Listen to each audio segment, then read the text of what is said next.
Bueno, el trabajo es titulado Características basales de las mujeres incluidas inicialmente en la cohorte para evaluar la evolución de los síntomas de disfunción sexual y depresión postparto después de 12 meses.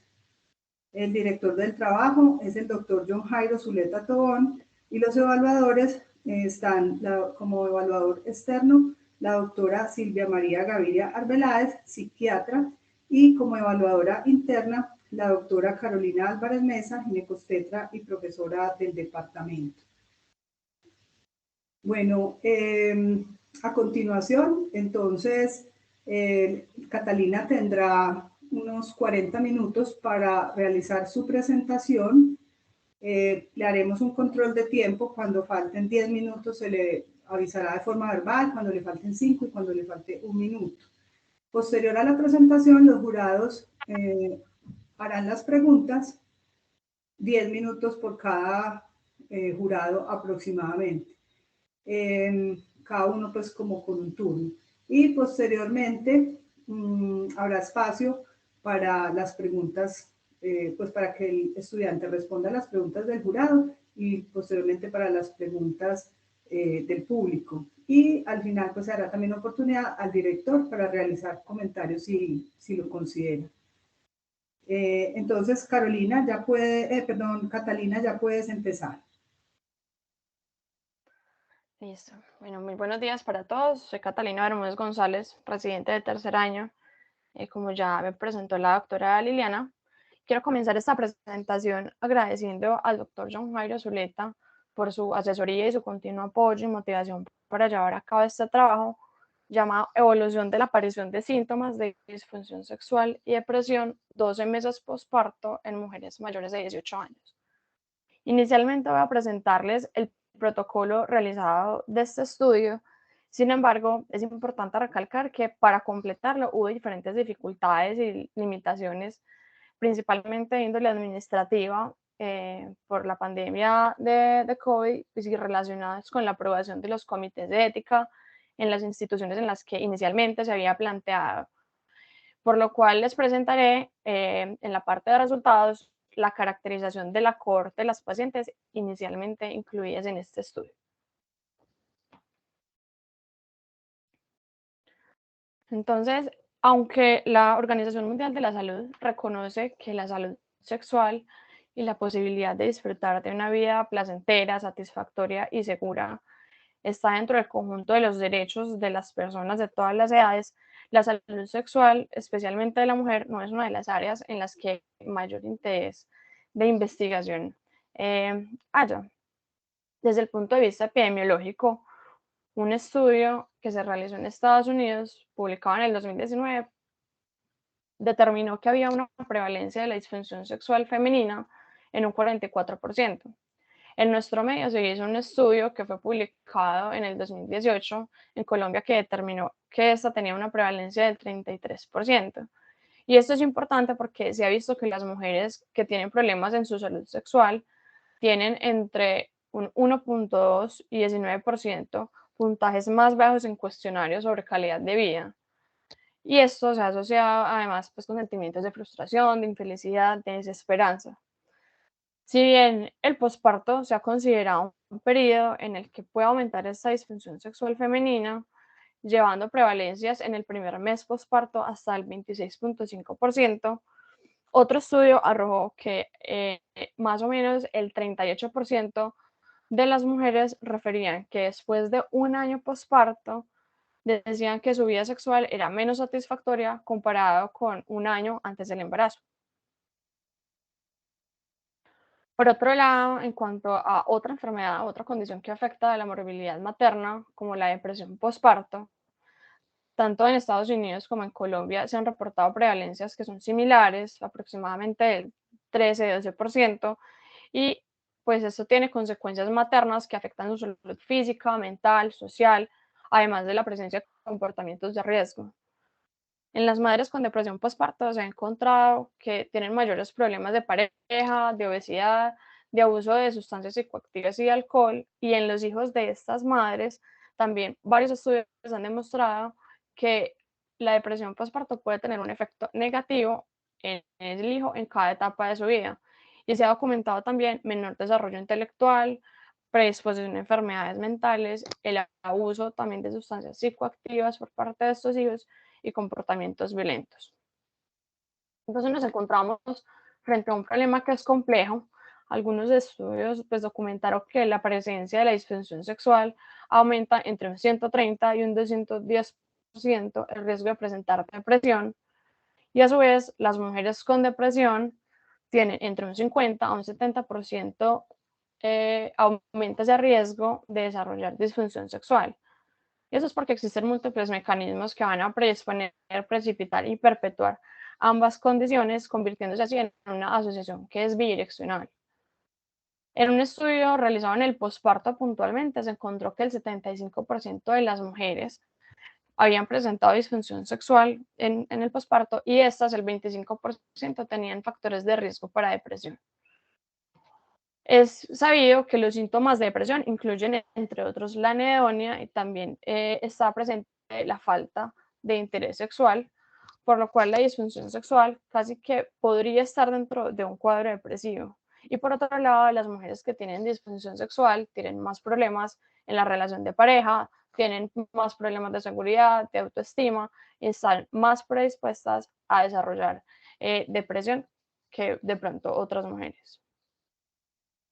Por esto es importante, o en este protocolo planteamos que era importante determinar esa secuencia cronológica de la aparición de los síntomas de estas enfermedades, porque podría mejorar el diagnóstico de la enfermedad primaria y su tratamiento oportuno y focalizado.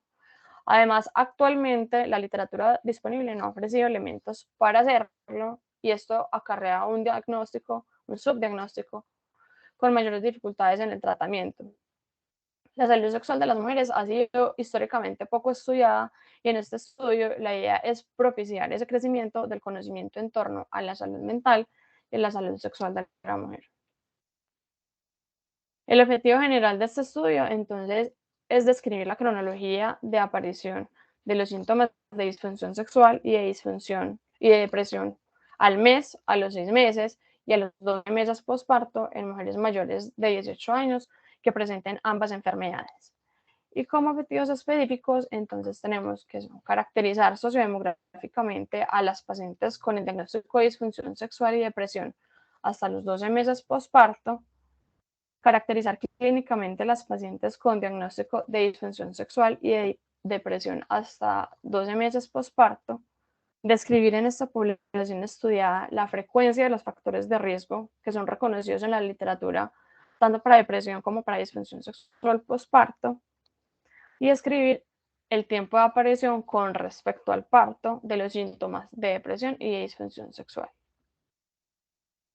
Dentro de la metodología, entonces, se planteó este estudio como un estudio cuantitativo, longitudinal y prospectivo, y la muestra y la población en la que se realizó este estudio fueron mujeres captadas desde octubre del 2021 en el momento de la atención del parto o en el porperio inmediato en el Hospital San Vicente Fundación, que sabemos que es un hospital de cuarto nivel de complejidad, de carácter privado, y que es un sitio de referencia de la región, y además cuenta con disponibilidad de unidad de cuidados intensivos neonatales.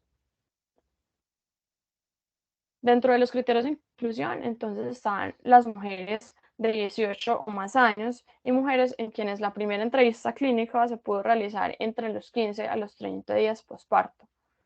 Y en los criterios de exclusión estaban las mujeres que tuvieran un diagnóstico de enfermedad psiquiátrica diferente al trastorno depresivo, o mujeres con las que no se pudo establecer el contacto telefónico para realizar esa primera entrevista clínica en los primeros, pues antes de los 30 días posparto. En cuanto a las variables de este estudio como características sociodemográficas, entonces tenemos la edad que se tomó como en el momento de la entrevista en años, el estado civil en función de la situación legal con su pareja, la escolaridad definida por el nivel académico más alto aprobado, el estrato socioeconómico según la estratificación o la estratificación social de la vivienda según las empresas públicas de Medellín o semejante en el caso de que la paciente no viviera en Medellín, y si en algún momento la paciente había sido desplazada o inmigrante pues, en algún momento de su vida por alguna situación social o de violencia. En cuanto a las características clínicas y factores de riesgo, los antecedentes de hipertensión, diabetes, las enfermedades cardíacas fueron tenidas en cuenta por lo referido por la paciente en la entrevista clínica. En los antecedentes psiquiátricos de la paciente se tomaron en cuenta la depresión como pues referido por la paciente, pero que le hubieran hecho un diagnóstico clínico establecido por medicina general o psiquiatría, el consumo crónico de medicamentos como inhibidores de la recaptación de serotonina, bloqueantes de histamina, medicamentos hormonales o antidepresivos de forma crónica en los últimos 10 años, el consumo de sustancias psicoactivas, entrando el tetrahidrocannabinol, la cocaína, la pasta base de cocaína, licor, cigarrillo o heroína en los últimos 5 años, y el antecedente familiar en primer grado con depresión, trastorno afectivo bipolar o trastorno esquizoide. Dentro de los antecedentes o de los factores de riesgo ginecobstétricos que se tuvieron en cuenta fueron el número de embarazos previos, sin incluir el último embarazo, el número de partos previos, sin incluir el último, ya fuera un feto vivo o muerto por cualquier tipo de parto, las semanas en el momento de este último parto, el tipo de parto, o sea, fuera vaginal, con forceps, por cesárea, si se realizaron diagnósticos de preeclampsia, restricción de crecimiento intrauterino, anormalidades fetales, o si la paciente requirió un parto emergente definido como la necesidad de terminar el embarazo desde las últimas 24 horas de la última consulta. Si presentó desgarros vaginales que requirieran sutura o si le realizaron episiotomía, si la paciente estaba lactando o si en algún momento el recién nacido tuvo que estar hospitalizada, ya sea en celas generales o en unidad de cuidados intensivos neonatales, por más de las 48 horas como habituales de la observación de pediatría. Y en cuanto a los antecedentes y factores de riesgo psicosociales, entonces se indagó sobre el abuso, fuera físico, sexual o verbal, antes de los 18 años, en la infancia, la violencia intrafamiliar o el abuso sexual 5 años previos al embarazo, si la paciente sufrió de abuso sexual, físico, psicológico durante el embarazo, la duración de la relación sentimental expresada en meses, y el soporte de pareja se refería a si la paciente consideraba o tenía la percepción de que su pareja había estado involucrada en el proceso del embarazo, el parto, el posparto y los cuidados del recién nacido. Por último, entonces, al realizar la entrevista clínica estructurada, si se realizaba diagnóstico de episodio depresivo mayor o disfunción sexual según los criterios del DSM-5. En el caso de que estos fueran afirmativos, entonces le preguntamos a la paciente la semana posparto en el momento de inicio de los síntomas. Para la implementación entonces de este estudio, se realizó un primer contacto telefónico en el cual se explicó a la paciente sobre el estudio, cómo eran los seguimientos y se extendió la invitación a participar, además de enviarle el correo electrónico si la paciente contaba con este del consentimiento informado, y las pacientes que aceptaran la firma electrónica del consentimiento informado a través de un formulario de Google Forms. A los 15 o 30 días posparto se realizó la primera entrevista clínica estructurada. Esto fue mediante una plataforma de videollamada o telefónica en el caso de las pacientes que no contaban con los sistemas tecnológicos o no contaban con datos para poder realizar una videollamada. Y se planea realizar una segunda entrevista clínica estructurada a los 6 meses posparto y una tercera a los 12 meses posparto. Es importante recalcar que en caso de realizar el diagnóstico clínico de alguna de estas dos enfermedades, se recomienda a la paciente una consulta prioritaria por su GPS para un manejo oportuno, y se le explicó por qué era importante que consultara y se iniciara tratamiento de forma oportuna. En este momento, entonces, los resultados o la caracterización que les voy a presentar en un momento va hasta esta primera entrevista clínica estructurada. Como instrumentos, entonces, se utilizaron principalmente dos. Uno fue un documento guía para realizar una entrevista clínica estructurada que tuviera la posibilidad de ser realizada de forma interdisciplinaria por ginecología o por psiquiatría. Y el segundo fue un guión para el primer contacto para extender esa invitación a la paciente, eh, realizada por los investigadores principales. En cuanto al análisis estadístico, entonces los resultados se establecieron según los tipos de variable. Para el caso de variables cualitativas se mostró el número absoluto y el porcentaje, y en caso de las cuantitativas se mostró la media con la desviación estándar o la mediana con su rango intercuartílico según la distribución de la normalidad. Esto fue evaluado con la prueba de Shapiro-Wilk. Dentro del plan de análisis se estableció entonces que para cumplir el cuarto objetivo específico de este protocolo se iba a determinar el porcentaje de las participantes que presentaron ambas enfermedades y primero presentaron síntomas de disfunción sexual o las que primero presentaron síntomas de depresión. Además, pues determinar la frecuencia de los síntomas en el momento o la semana de aparición con respecto al posparto. El principal sesgo que se podía presentar en este estudio, entonces, era un sesgo de selección, ya que pues, la vía idónea para realizar una entrevista clínica en el contexto de pandemia, pues era una videollamada. Sin embargo, pues eso podría haberse condicionado por esa posibilidad de acceso que tuvieran a los servicios de internet o equipos de las pacientes. Algunas no contaban pues como con estas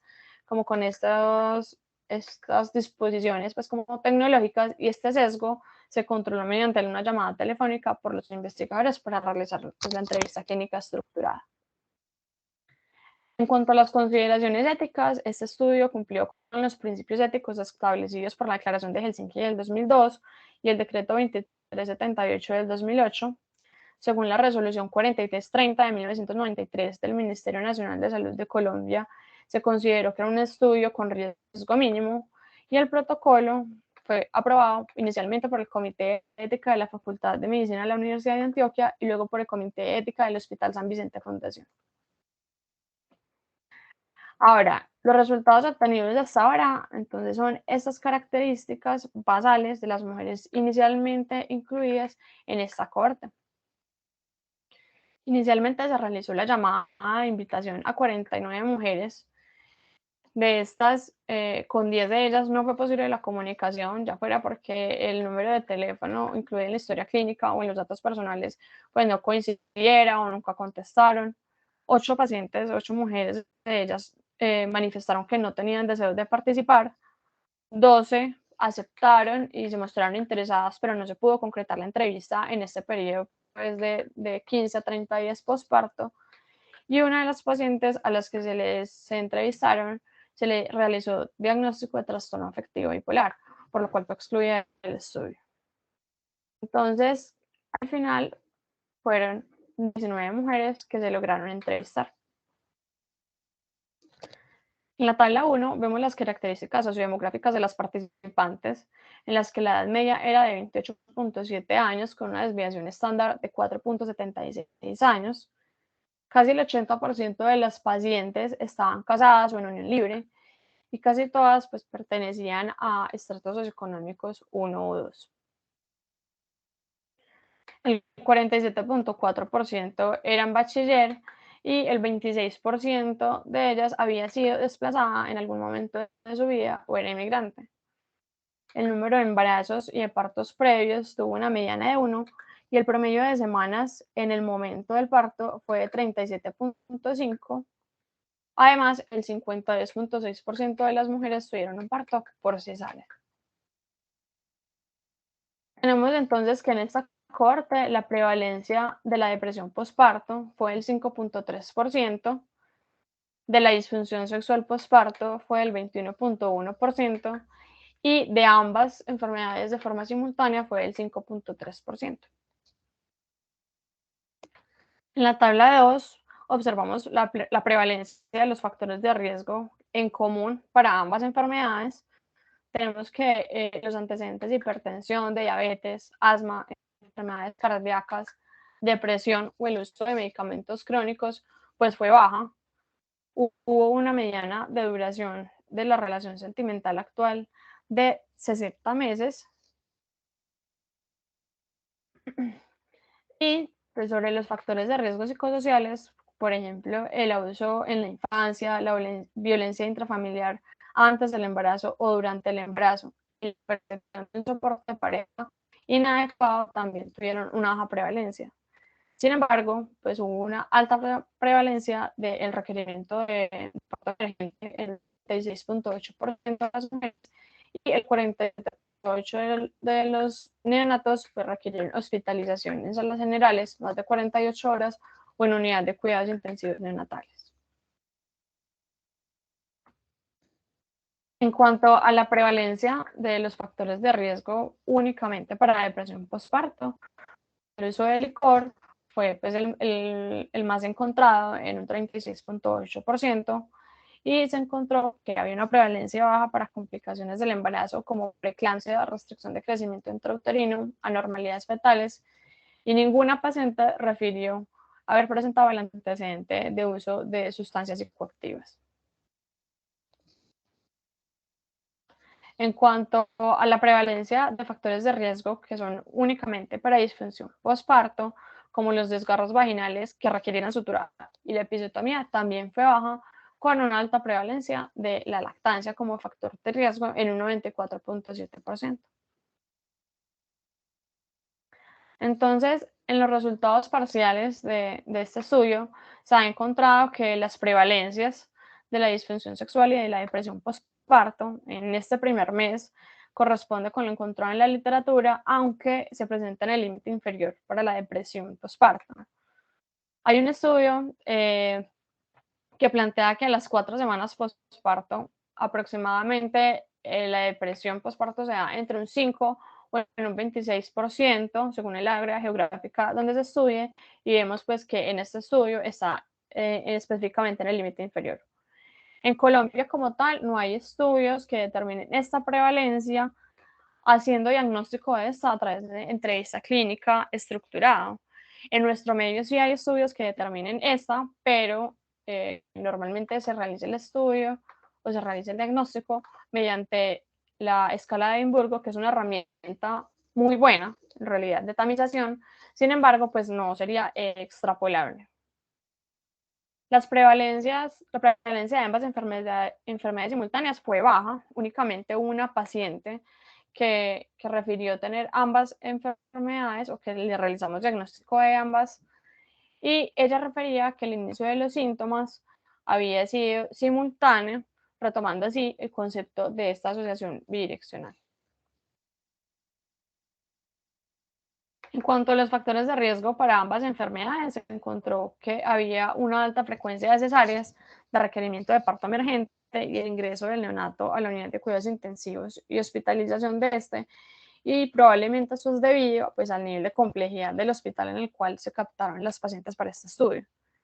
Llama la atención que a pesar de que estos factores de riesgo son importantes para ambas enfermedades, esto no se vio reflejado en ambas prevalencias, siendo una posible explicación la baja frecuencia de otros factores de riesgo como los antecedentes patológicos y psicosociales que ya habíamos planteado, y la alta frecuencia de otros factores que pueden ser protectores como el estado civil casada o en unión libre, la percepción de un adecuado soporte de pareja y la larga pues, duración de la relación sentimental.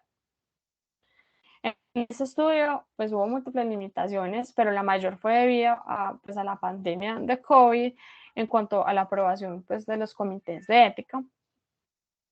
Y es importante también dentro de la discusión tener en cuenta que algunas de las preguntas realizadas a las pacientes hacen alusión a conceptos que son subjetivos y que son percepciones que dependen mucho del contexto de las mujeres, por lo cual pues esto podría ser un sesgo, como el antecedente de abuso, que pues aparte de que genera un estigma social, puede generar vergüenza en la paciente de admitir si pues fue víctima de este, o incluso pues la dificultad en el reconocimiento de este antecedente frente a la normalización que tenemos en nuestro medio.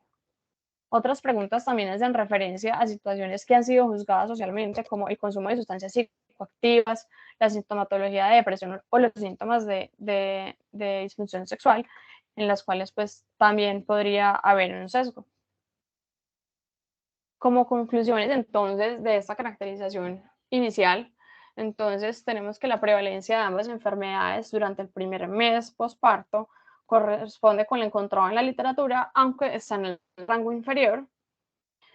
La prevalencia pues, de ambas enfermedades simultáneas fue baja, sin embargo, esto es esperable también debido al número total de los participantes de esta cohorte. Llama la atención o la baja frecuencia de algunos factores de riesgo porque hace difícil evidenciar si realmente esto es reflejo de la estigmatización que hay de ellos en nuestro medio, y es importante continuar con el protocolo de este estudio prospectivo para encontrar resultados más significativos. Muchas gracias. Bueno, muy bien, Catalina. Entonces, ahorita con la presencia de la doctora Carolina Álvarez como jurado, procedemos si tienen preguntas. Este sería el momento. Bueno, muy buenos días. Primero que todo, pues felicitar a Catalina por su trabajo, por escoger un tema, pues que como ella misma ha mencionado, pues se ha estudiado muy poco en nuestro medio. El hecho pues también de querer abarcar como ambas enfermedades, tanto la depresión perinatal como la disfunción posparto. Entiendo pues todas las limitaciones que tuviste y que pues eso lleva a que en ese momento pues tengamos resultados de una pequeña cantidad de pacientes pues que de pronto no nos permite hacer conclusiones importantes. Bueno, primero quisiera preguntarte ¿cuál es la razón de que en el objetivo quisieras encontrar como esa secuencia cronológica en la aparición de síntomas? O sea, la verdadera importancia de esa secuencia cronológica, más que la aparición de síntomas en general, esa secuencia cronológica, y si en la literatura pues encontraste algo al respecto con respecto a esta secuencia. Lo otro es, si tú mismo lo mencionabas como un posible sesgo, y es pues como la dificultad que puedan tener las pacientes de hablar de ciertos aspectos de su vida en una videollamada o en una llamada, como todos esos antecedentes psicosociales e incluso los síntomas, por ejemplo, de depresión o de disfunción sexual, ¿cierto? Entonces, en las 19 pacientes que lograron contactar, ¿cuántas lograron ser por videollamada? ¿Cuántas lograron ser por llamada? Si se encontraron diferencias en esto, porque una llamada telefónica puede ser pues mucho más impersonal. Y cómo fue como esa referencia de esos antecedentes y de esos síntomas. Y decías que no había pues como estudios al respecto en Colombia con entrevistas estructuradas, no sé si encontraste en otras partes, y las limitaciones que puedan tener pues como en entrevistas de este tipo, sobre todo en una llamada telefónica.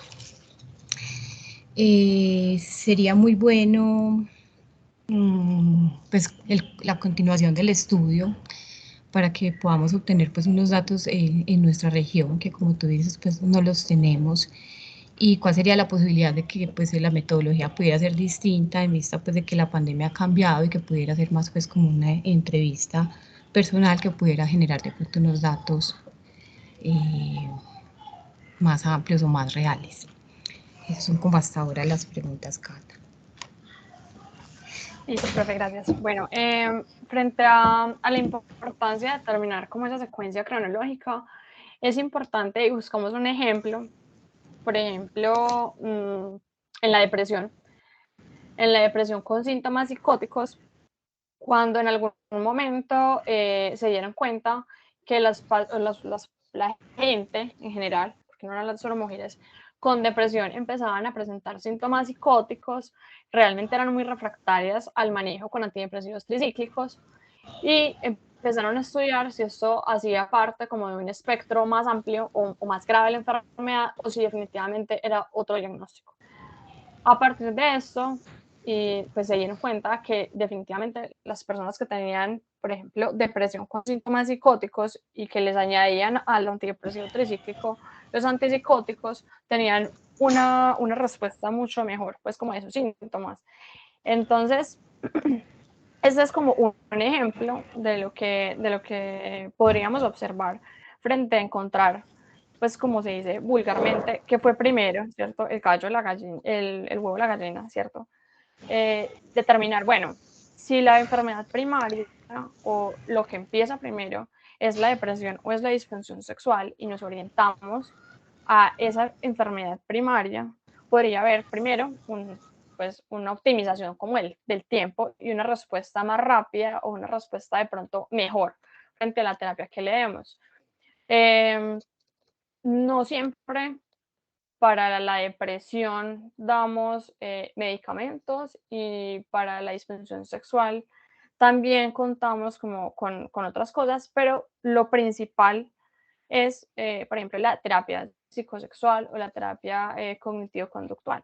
Entonces podría ser diferente si nosotros nos enfocamos a establecer, bueno, esta paciente no logramos identificar bien teóricamente porque existe una asociación bidireccional, pero en las pacientes en los que primero manifiestan sintomatología de disfunción, es mejor enfocarla por psicoterapia o al contrario, ¿cierto? Y los tipos de psicoterapia también son diferentes.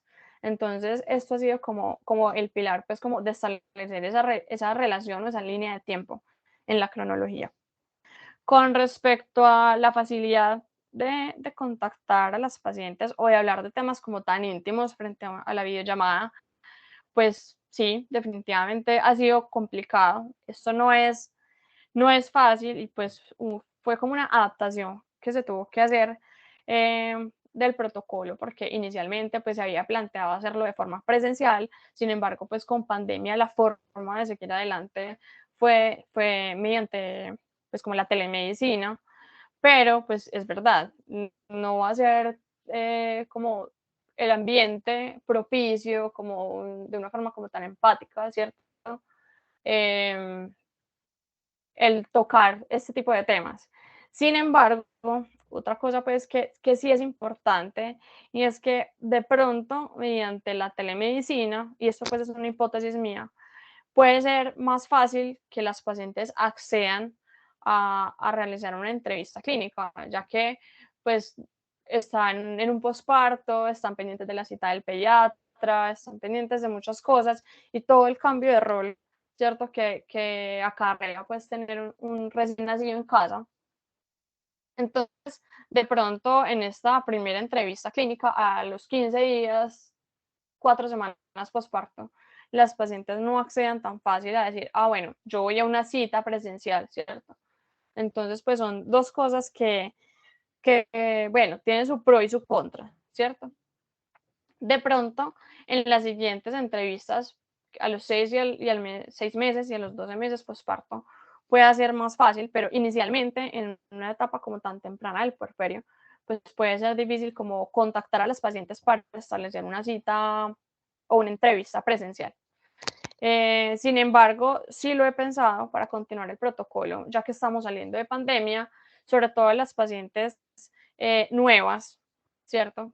En las que uno primero pues como que las conoce y obviamente tiene que haber como un primer momento de establecer esa relación médico-paciente, de hacer una entrevista presencial, una entrevista clínica presencial. Bueno, no sé, bueno, ¿qué otra pregunta, profe? Que me quedo No, como... de esas 19 pacientes que captaste, ¿cuántas pudiste hacer videollamada, cuántas llamadas? Y si notaste diferencia, pues como en las dos, si es más fácil a través de la videollamada, o si encontraste diferencia, pues como entre los dos mecanismos de contactarlas. Listo, profe. Específicamente sobre pues esas diferencias de contacto, no, pues no los anoté, pues sí había sido posible contactar por un medio u otro, pero las pacientes que te contacté telefónicamente, honestamente, me pareció que tenían como más apertura y eran un poquito más abiertas como de hablar como del tema. O sea, me sorprendió porque pensé que de pronto el hacer una videollamada, que me vieran, que yo pudiera verlas, que pues ellas vieran que era una persona, que era yo la que estaba pues como detrás de la cámara, iba a ayudar un poquito como esa relación médico-paciente, ¿cierto? Como, y en generar pues empatía. Sin embargo, pues me llevé la sorpresa de que fue al contrario, o sea, las pacientes que mejor como disposición tuvieron para hablar de esto fueron a las que llamé telefónicamente. No sé si tendrá que ver también como con su contexto, porque las que llamé telefónicamente pues eran pacientes de pronto que vivían en áreas rurales o que no vivían en Medellín. Dos pacientes de ellas que llamé telefónicamente eran del Chocó. Entonces, bueno, pero no anoté específicamente tantas pacientes fueron por videollamada y tantas pacientes fueron llamada telefónica. Listo, Cata, muchas gracias. De la paciente que diagnosticaste o que se encontró con depresión, ¿tenía alguna tamización durante la gestación o esto no se indagó? No, nada. Preguntamos también si había en algún momento, antes del embarazo, iba a consultar a psicología o a psiquiatría y esto pues no fue posible. Y durante el embarazo también tenemos pues como que teóricamente las maternas deberían consultar al menos la psicología y la paciente tampoco tuvo nunca pues como esta cita o este acceso a cita con psicóloga. Ok, listo, muchas gracias. Vale, gracias.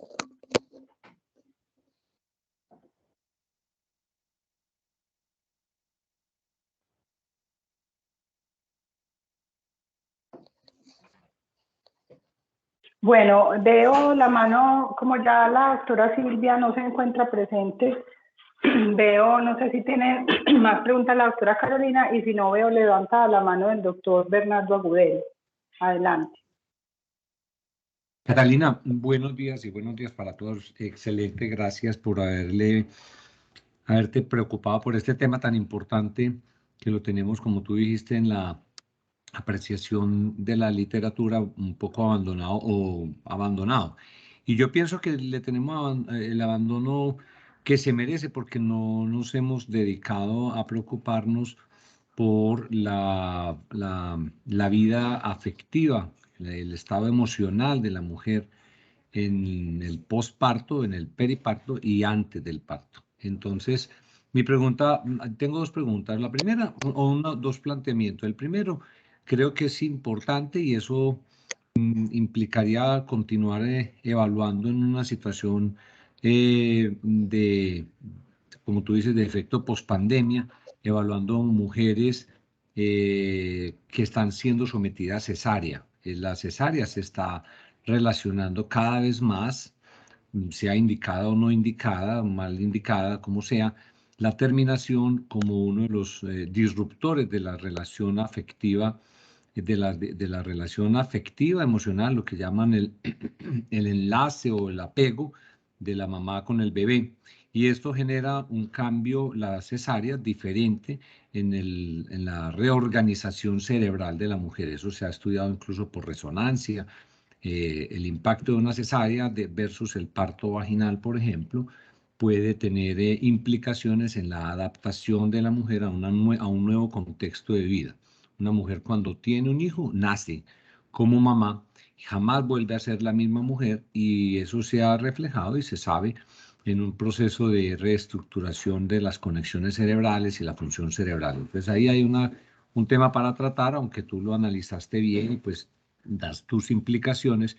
La cesárea puede tener una lucecita de albergar información frente a esa situación psicoafectiva del apego y de la relación personal. En ese tema de la sexualidad, yo llegué tarde, lastimosamente, pues porque acababa apenas de entrar aquí a conectarme, pero quisiera que me aclararas cuáles fueron los criterios de disfunción sexual que fueron evaluados, dado que es una cohorte posparto, y cuáles fueron los criterios que tuviste como para identificar si había una disfunción sexual, en la cual podría pues hacer un comentario frente a esto, dado que hay unas aproximaciones para disfunción sexual o para la evaluación de la percepción de la sexualidad de la persona, y es en el acompañamiento, como tú lo hiciste muy bien, de primero tiene más impacto, más relación afectiva y directa, es el hecho de ser del mismo género, o sea, es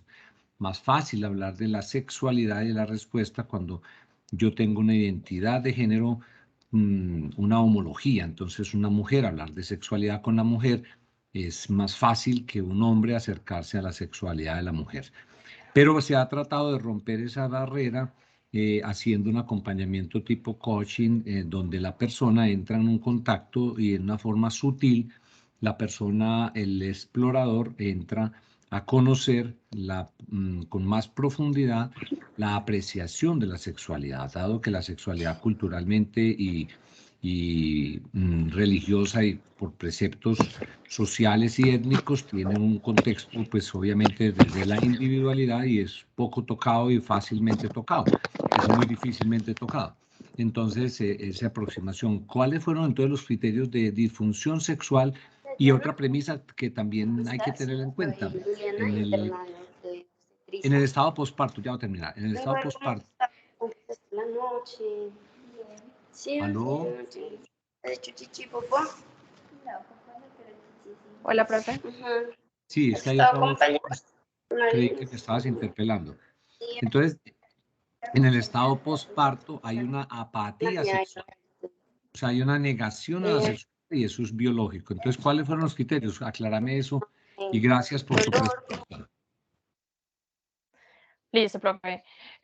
Los criterios del DSM-5 de disfunción sexual, hay varios tipos de disfunción sexual, pero pues los principales son el trastorno de interés y excitación, el trastorno del orgasmo y el trastorno de dolor genitopélvico y penetración.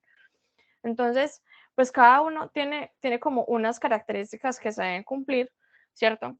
Pero pues, adicionalmente a estos, dentro de las características de los criterios que estas como características de cada una tienen que cumplir es que uno, la paciente los presente en más del 75% de los encuentros, en los encuentros sexuales, o en más del 75% como de los momentos. Y el segundo es que la paciente los haya presentado más de 6 meses. Obviamente, en este contexto no aplica porque yo le estoy preguntando a la paciente si en las últimas 2 semanas, o sea, en el momento del posparto, que fue esta primera entrevista clínica, está presentando estos síntomas. Y tercero, si la paciente presenta alguna molestia o algún problema desde el punto de vista de que esto le incomode en su vida, y que no sé, esta disminución del deseo sexual entonces realmente le molesta, o si no está trayendo ningún tipo de implicación en su vida. Si a la paciente no le molesta, no se hace diagnóstico de disfunción sexual, ¿verdad? Entonces, el criterio del tiempo, pues para efectos de este estudio, no se toma en cuenta. Sin embargo, a largo plazo, pues o mediano plazo, a los 6 meses o a los 12 meses, sí es importante tenerlo en cuenta. Porque entonces si yo incluyo el criterio de los 6 meses, entonces voy a confundir si realmente esto está ocurriendo posparto o esta sintomatología viene de antes, ¿cierto? Bueno, por un lado eso. Y por el otro, esto no se los puse acá en la presentación, pero pues sí está como en una parte de la discusión del artículo, y es que de las mujeres que pusimos como prevalencia de disfunción sexual, que fueron solamente 4 mujeres que manifestaron que tenían alguna alteración en esos, pues como en esas tres, en esas tres partes como de la sexualidad o de la relación sexual, ¿cierto? Trastorno de interés o excitación, trastorno del orgasmo, trastorno de dolor genitopélvico. Fueron muchos más pacientes que manifestaron esto, pero únicamente 4 dijeron que les causaba un malestar en su vida, que esto les estaba trayendo problemas y que se sentían mal. Entonces, gracias a esto, solamente pues 4 mujeres lograron como cumplir con este diagnóstico como tal de disfunción. No sé, profe, si queda clara la pregunta. Sí, no, me aclaras, pues obviamente es la rigidez de la investigación y el criterio de disfunción sexual. Y pues insisto en que es muy necesario hacer una prolongación de la evaluación más allá de un año, dado que muchas mujeres en los primeros 6 meses, por ejemplo, no tienen una aproximación sexual dedicada a la lactancia, etcétera. Y la disfunción sexual, pues para la exploración realmente es más significativo cuando la persona asume la búsqueda personal y la motivación personal por su disfunción, o sea, se preocupa por su disfunción, es un síntoma que es relevante que cuando es explorado, porque cuando es explorado empieza a dudar, ve si me molesta o tal cosa, no había caído en cuenta, en fin. Entonces hay una especie de generación de un sesgo que no era lo adecuado, pero es por la misma característica de la estado posparto, que implica obviamente un enlentecimiento, casi que una negación sutil a la sexualidad, a la expresión sexual, a la capacidad. Hay otras cosas que son menos significativas, pero por ejemplo, menos significativas no son muy significativas, pero menos fácilmente relevantes, que son el autoerotismo, ¿cierto? La fantasía sexual, ¿cierto? Otras cosas y pues que hay que explorarlas con un tiempo más prolongado. Pero muchas gracias y felicitaciones, un intento muy bonito de explorar la realidad de las mujeres. Insisto en la cesárea para que alguien pueda tomar el tema porque cambia definitivamente la vida de parir, cambia la forma de vida de la mujer. Gracias, Catalina. Felicitaciones. Gracias, profe. Bueno, ahora si el doctor Zuleta, director del trabajo, tiene algún comentario al respecto. Adelante. Buenos días. Bueno, no, realmente no mucho que aportar, no mucho.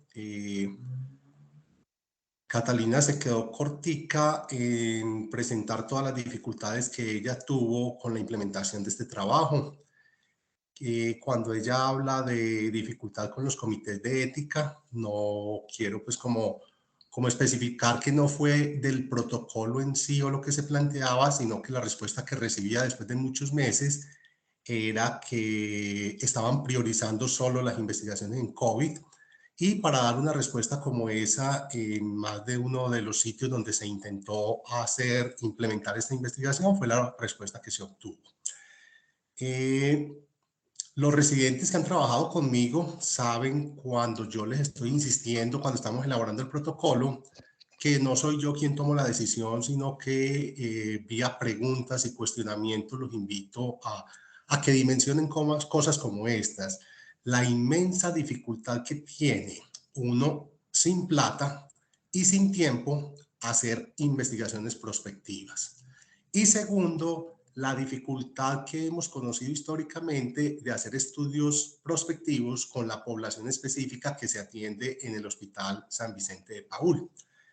Esta investigación se planeó con una cohorte cerrada de mujeres de inicialmente les cuento, fue de un municipio de Oriente donde se pensó hacer, donde íbamos a tener una mayor variabilidad en las mujeres porque están cautivas en una EPS, asisten solamente a uno de los hospitales. Se intentó mantener esto, pero luego terminamos ya porque no había donde más con esta población.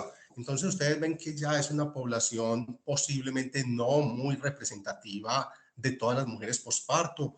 Vemos que son predominantemente mujeres de estratos socioeconómicos bajos.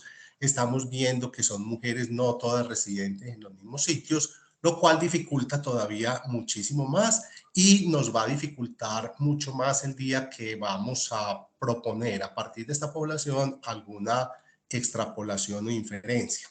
Sin embargo, también conocen que para mí, lo he manifestado siempre cuando hablamos en estos momentos, más importante que el resultado de la investigación en sí, lo que valoro es la apropiación de el método que vayan teniendo los estudiantes en su momento, que vayan aterrizando y que vayan comprendiendo lo que es aplicar un método científico en un campo como es la de medicina, que les va a poner siempre bastantes dificultades.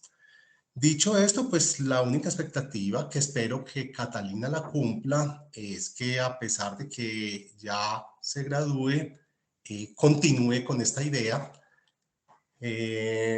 así se demore mucho. Ella ha manifestado que este es su tema de interés, que algún día podamos saber efectivamente al menos una descripción de un tema que, como ustedes mismos han dicho, está bastante oculto y al cual creo que la mayoría de los obstetras le sacamos el cuerpo. Muchas gracias, Catalina. Fuera. Muchas gracias, profe. Gracias por el apoyo. Bueno, no veo por el chat de participantes pues como alguna otra intervención. Entonces, pues felicitamos a Catalina. Y, bueno, veo la mano de la doctora Carolina levantada en este momento. Doctora Carolina, adelante. No, qué pena, se me levantó. Bueno, entonces damos por terminada la reunión. Un feliz día para todos. Muchas gracias.